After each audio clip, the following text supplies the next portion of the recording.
ओम सत्य सनातन भगवान की जय। सत्यनारायण प्रभु की कथा मनुष्य के कलयुग से विपत्तियों को तारने वाली है। आज सुबह सत्यनारायण भगवान के कथा के आयोजन में साधु नामक वैश्य की कथा का विवरण आया। किस प्रकार मनुष्य लोगों की चालबाजियों को दिखाया गया, किस प्रकार साधु नामक वैश्य बार बार भगवान श्री कृष्ण को, भगवान सत्यनारायण को धोखा देते रहे और भगवान बार बार उन पर अनुग्रह करते रहे। परमात्मा सभी संतानों का पिता है, इसलिए परमात्मा किसी का बुरा नहीं करते। वो अपनी संतानों से, मनुष्य से, प्राणियों से हर हाल में सत्य का अनुसरण करने की कहते हैं, क्योंकि सत्य ही उनका स्वरूप है और सत्य ही संसार में विजय का स्वरूप है। इस प्रकार साधु नामक वैश्य अपने मन से भगवान सत्यनारायण से प्रार्थना करते हैं कि हमारे अगर संतान हो जाएगी तो हम इस व्रत को करेंगे। भगवान का अनुग्रह इस प्रकार मनुष्य पे होता है। उनकी पत्नी गर्भवती होती है और 10वें महीने में उनको सुंदर कन्या का जन्म होता है। जन्मोत्सव के अवसर पर सेठ साधु भूल जाते हैं, कहते हैं या धन खर्च करने की वजह से उसको टालने की कोशिश करते हैं। जब उनकी पत्नी उनसे कहती है, लीलावती जब कहती है कि आपने भगवान से ये विनती किया, ये वायदा किया कि जब हमारे संतान होगी तो हम आपकी पूजा अर्चन और व्रत कथा अवश्य करेंगे।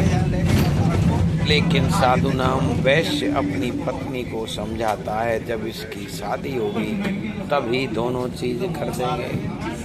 परवश ही वो उसको सुन लेती हैं, लेकिन शादी के अवसर पर भी वो उसको भूल जाते हैं। उन्हें उनके दामाद और स्वयं व्यापार के लिए चले जाते हैं। 1 से 2 हो गए और साधु नामक वैश्य को धन कमाने की बड़ी इच्छा है। जो वैश्य कर्म करने वाले हैं उनको भी आदमी की शक्ति, मैन पावर और बढ़ जाती है तो और पैसा कमाने की इच्छा होती है। वहाँ से भगवान की लीला का इस प्रकार वर्णन हुआ। श्री सत्यनारायण भगवान ने लीला रची और राजा की खजाने में चोरी करवा कर माल को वहाँ उन दोनों को पकड़वा दिया। लेकिन जब साधु नामक वैश्य ने विनती की, पुनः प्रभु ने उसे छोड़ दिया, क्योंकि वो लीलावती और कलावती दोनों माँ बेटी उस व्रत को करने लगी। उन्होंने कहा कि हमारे पतिदेव प्राप्त हो जाएं। इस प्रकार बड़ी भारी धन कमा करके जब वो दोनों लौट रहे थे तो नावका में बहुत ही सारा वजन देखकर एक दंडी स्वामी का रूप धर के सत्यनारायण स्वयं परीक्षा लेने आते हैं, जो आज भी आ सकते हैं लेकिन सच्चे मन से। ऐसा नहीं है कि कलयुग में चमत्कार नहीं होते, सब चमत्कार होंगे। लेकिन साधु नामक वैश्य देखता है और उससे प्रश्न का उत्तर देता है, अरे मेरी नौका में तो पत्ते फूल वगैरह भरे हुए हैं। तथास्तु कहकर दंडी स्वामी चले जाते हैं और नौका उठ जाती है। फिर वही साधु नामक वैश्य एक बार फिर भगवान से प्रार्थना करता है और त्रिवित होकर भगवान की जल्दी ही व्रत स्मरण करने की कहता है। उन्हें उद्धार होता है। फिर उनकी बच्ची का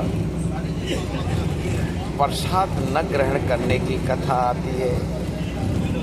लेकिन भगवान हमेशा अपने बच्चों के अधिकार को एक पिता की तरह यहाँ पर परमात्मा सत्यनारायण जी का पिता जैसा रूप प्रकट हुआ है। वो अपनी संतान के नाना समय और नाना प्रकार किए हुए त्रुटियों को क्षमा कर देते हैं। और मनुष्य का स्वभाव भी परिलक्षित हुआ है, जो हमेशा वायदा खिलाफी करता है।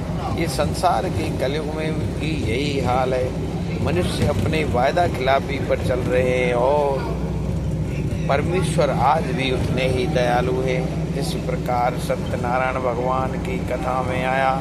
आज भी सत्यनारायण भगवान को हृदय के सत्य से सुमरिए, निश्चित ही कल्याण होगा। जय श्री कृष्णा, जय सत्यनारायण भगवान की।